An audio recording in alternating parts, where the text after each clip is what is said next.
All that other stuff was just to make sure you guys were awake. Yeah, obviously, just a quick recap from this weekend. I was really pleased with the preparation of our football team.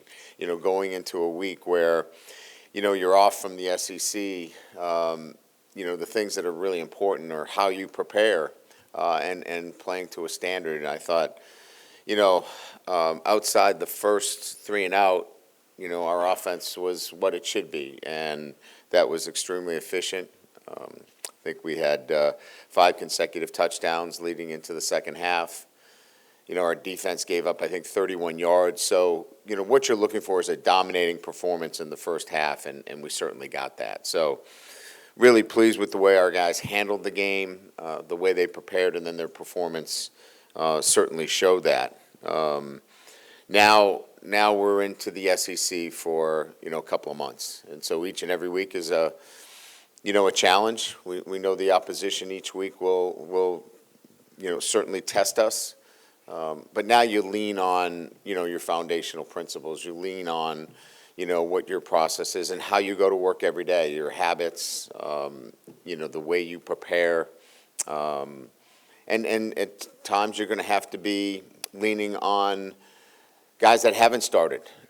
This tests your depth within your program. It tests your roster. And so all those things will come into play as we move into, the next couple of months, excuse me. So Ole Miss, certainly a rivalry game, playing for the Magnolia Trophy, the Bowl Trophy. I think everybody knows this is a game that goes way back, and certainly the last couple of years it was decided on the last plays of the game. Ole Miss is an outstanding football team, well coached. Lane does a great job, and again, they have an established winning culture and certainly an offense that has again put up incredible numbers offensively, and they do it with 2 quarterbacks now, which is very difficult to do, but they've managed it quite well with Simmons and Chambliss. Both of them have been extremely effective and efficient through their first couple of games, throwing and running. So you've got a dual threat situation. I think Lacey is one of the best backs in the league. Harrison, an outstanding wide receiver. They've got some veteran offensive linemen. And so they're so, obviously efficient at what they do and how they do it. This is what they do, and it's very similar week in and week out, and certainly the balance that they have in running and throwing the football. Defensively, Harris, Daughtery at linebacker, and Perkins at the edge. They've got an inside presence, they've got an outside presence, and they certainly have it at the linebacker, who kind of makes things happen for them. So. Again, a great challenge for us, one that we're looking forward to. We got to go on the road. Anytime you go on the road in the SEC, it's a great challenge, and we recognize that going into this week. So that will open up the questions. Brian, just to get started, updates on West Weeks, Caden Durham, Gabe Relaford, and Trades Green. What is their status now heading into the week? West Weeks ran yesterday. I think we got him at 90%, so I would say that he is probable for this game leading into it. Trades will play. He was pretty good in pregame, and then we felt like we could hold him back for another week. Caden Durham will be a day-to-day situation. He was better than we had first thought. Doesn't show the signs of a high ankle, so he's anxious to give it a shot and play, but we'll monitor him, throughout the week. Gabe Relaford has a subluxation of his shoulder, so he is out this week, and then we will determine whether surgery is necessary or he can play with it. We certainly want to respect the fact that in this situation, a defensive lineman, you want to make sure he's healthy and pass rush. And if he can't compete at the level he needs to, then we'll look at the options that are in front of us, and surgery could be an option. I think that covers everybody. Hey, Coach. The last time you went to Oxford, you scored 49, didn't win the game. I think you referenced that as a low point for you guys defensively. How much better do you feel this time around with this defense going there? I think we've talked about, even the Clemson game, right, Jacques? you feel better about those games because you're taking a defense that you know can stand up against the environment, going on the road, and all those things. And we're a much more cohesive group. The roster's better, the players are better. Those were good, tough kids that played hard for us, but we're a little short in some areas. So we bring a defense with us. Now we'll have to match. Obviously, I don't know about all the points, but we got to score too. Like we talked about last week. I mean, we can't be scoring a touchdown or 10 points. That's not going to cut it in the SEC. So continue to play at the level that we have defensively, and then bring your offense up to the level that it needs to be to win games in the SEC. Brian, it kind of appeared that DJ Chester would become sort of your sixth man, would go anywhere on the offensive line. Without him for the first half, Yeah. Where does that leave you if you do need a backup?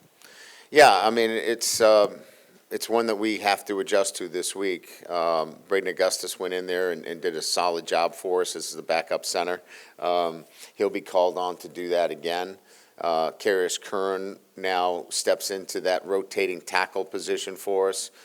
We have enough depth inside with Paul and Cohen Eccles, and then Ori Williams got a lot of play and did some really good things. So we just have to switch it up in the first half if we, in fact, have to go to a number 2.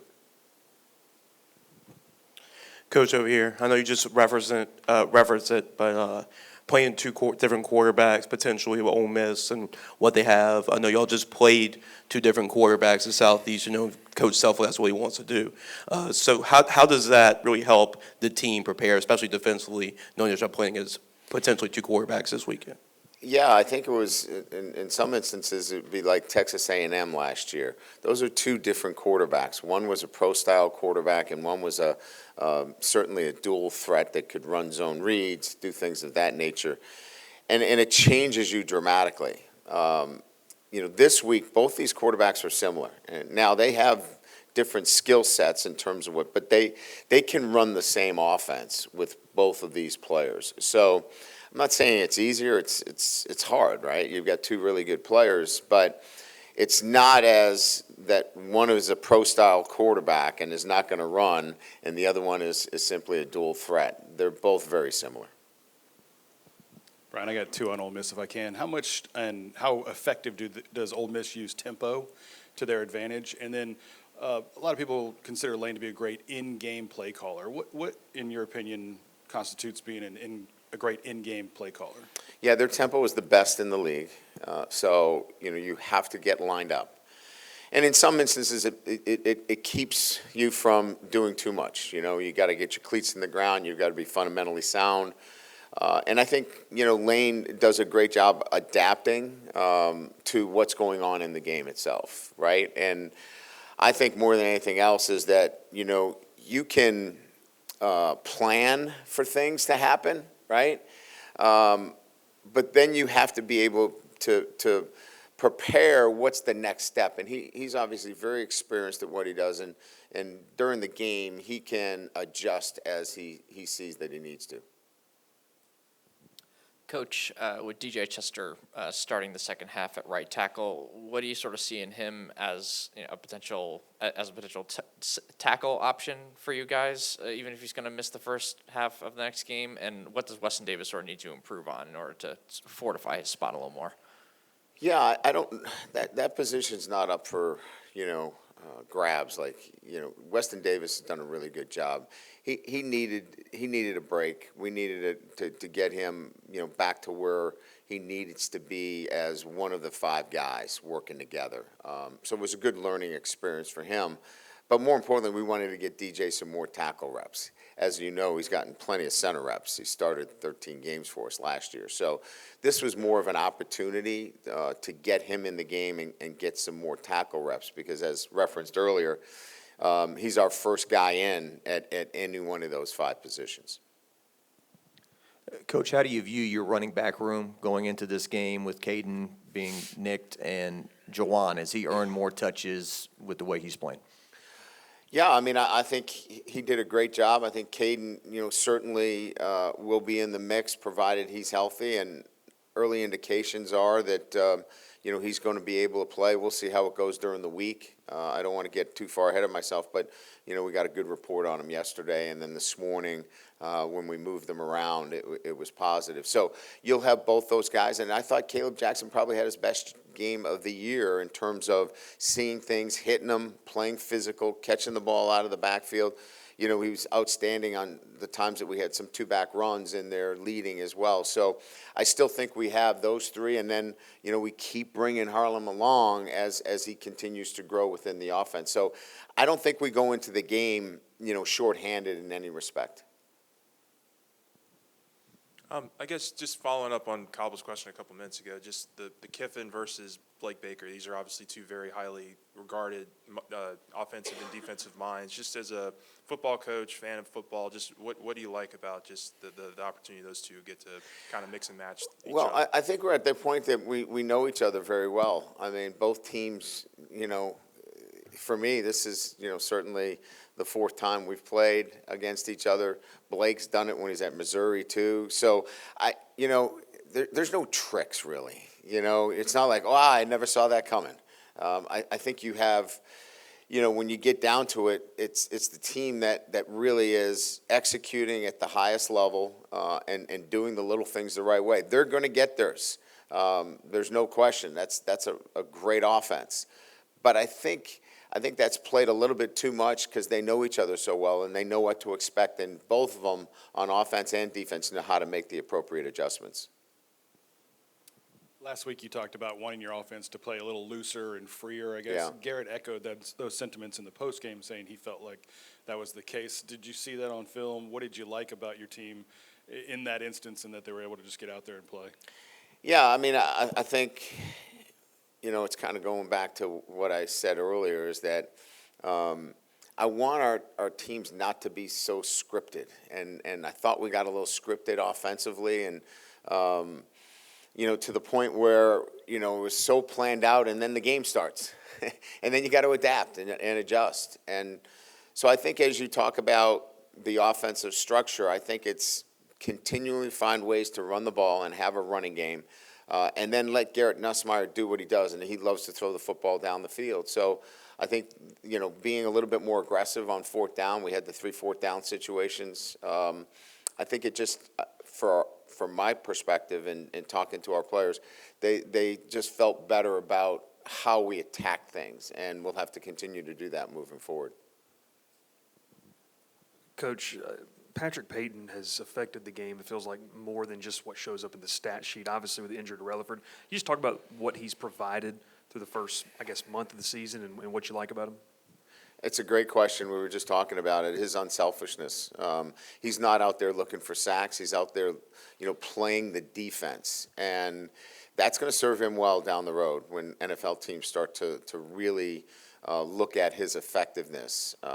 You come here and you're like, well, I want to, make sacks and get the, the bling plays.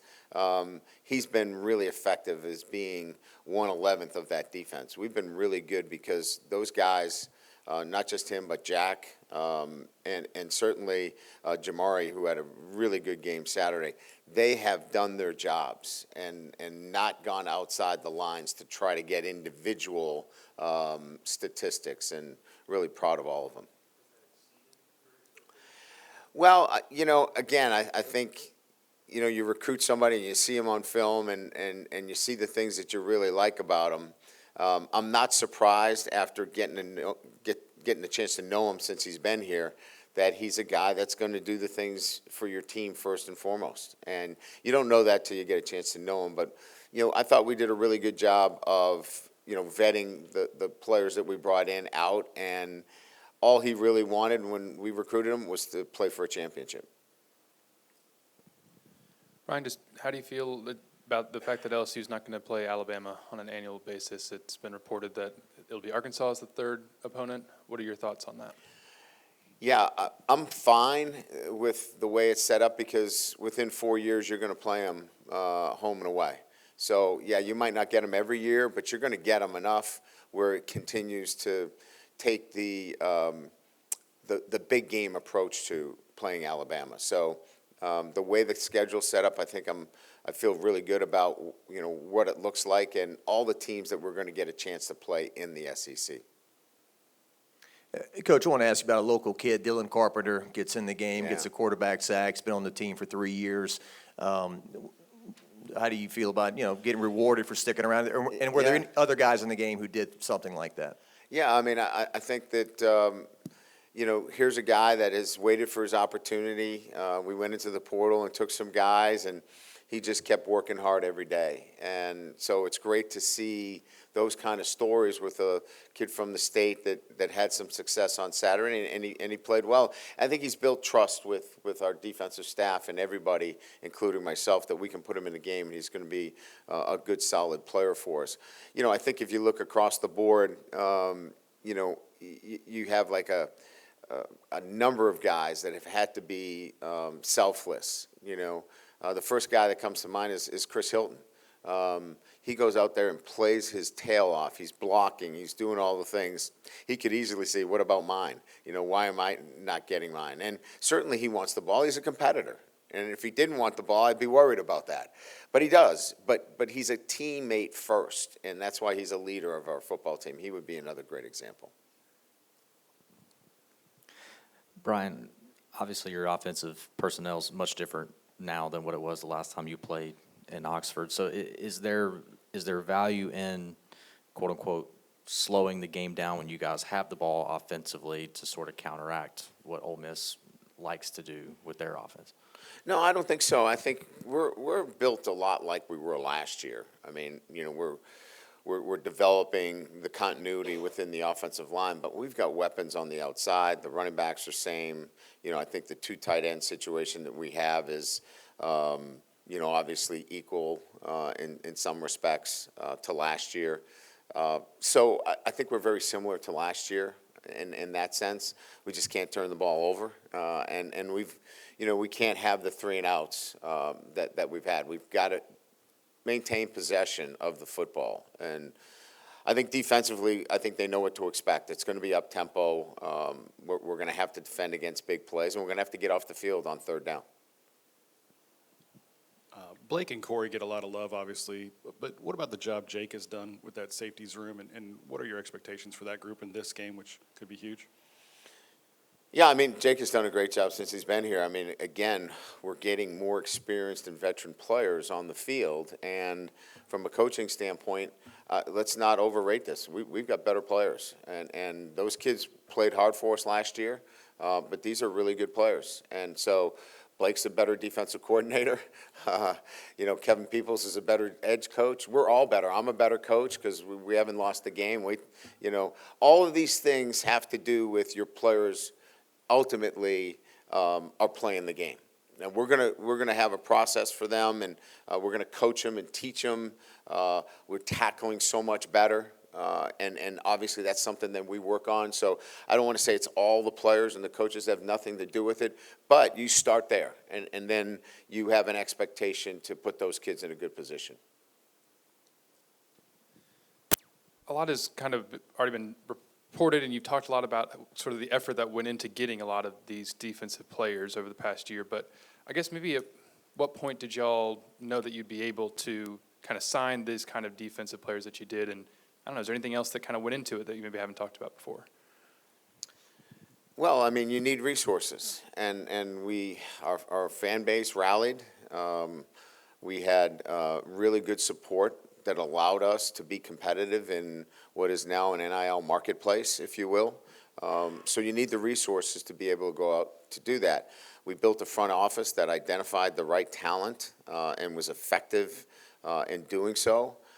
Then we closed the deal with the ability to have the resources necessary to attract that caliber player. So, it's a number of things. It's having, a fan base, a donor base. It's having a front office. It's and then creating an environment, here at LSU and using the brand of LSU and what it can do. I think all of those things, Wilson, came together as one to get to where we are with this roster. Coach, with Gabe Relaford out, how do you guys sort of piece together that fourth edge rusher spot to sort of rotate in? Is it going to be a bunch of different guys? Is there a guy that you kind of want to tab for that spot? I was just sort of curious how you guys approach that now. Yeah, we talked about Dylan. Dylan played quite a bit. We're excited about Dylan.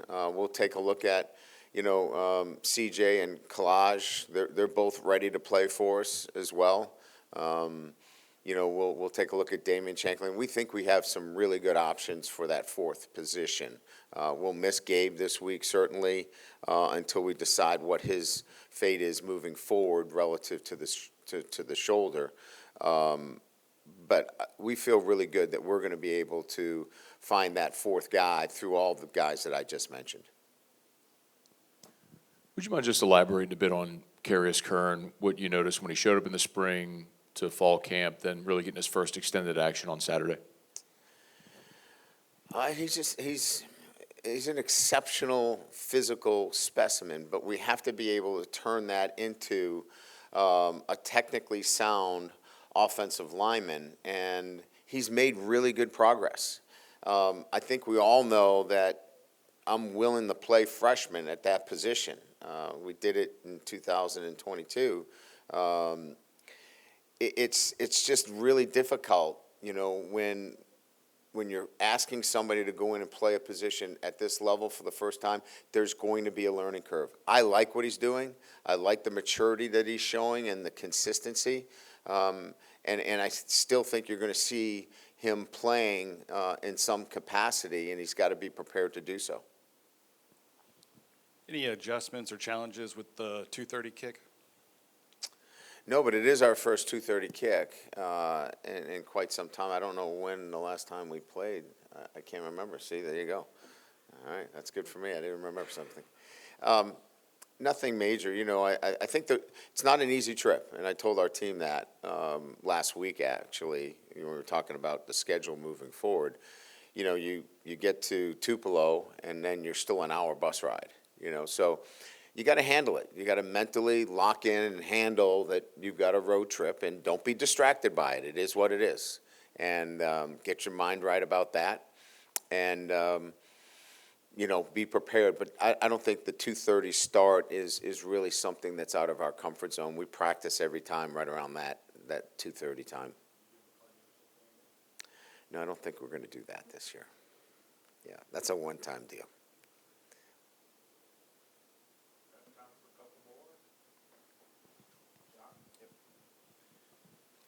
Just looking at Garrett after the game, I mean, he's 100%. He's making all the throws he's always been able to make, scrambling, all that. You feel? Well, you saw him play versus the other teams, and you saw him that night, and I think you could see a difference in what he was doing. He was much more confident throwing the football.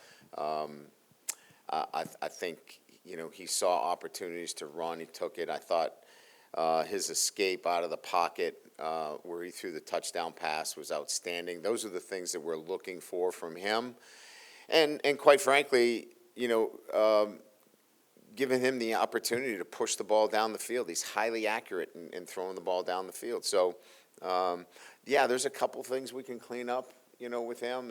And I think that's good that there's a couple and he can continue to play better. But it's good to see him back to where he had been prior to the year. And I know he's feeling really comfortable right now. Coach, with DJ Pickett, he's allowed just 3 receptions all season. What did he sort of need to learn to take that next step and really earn that, increased playing time as the season has sort of gone along?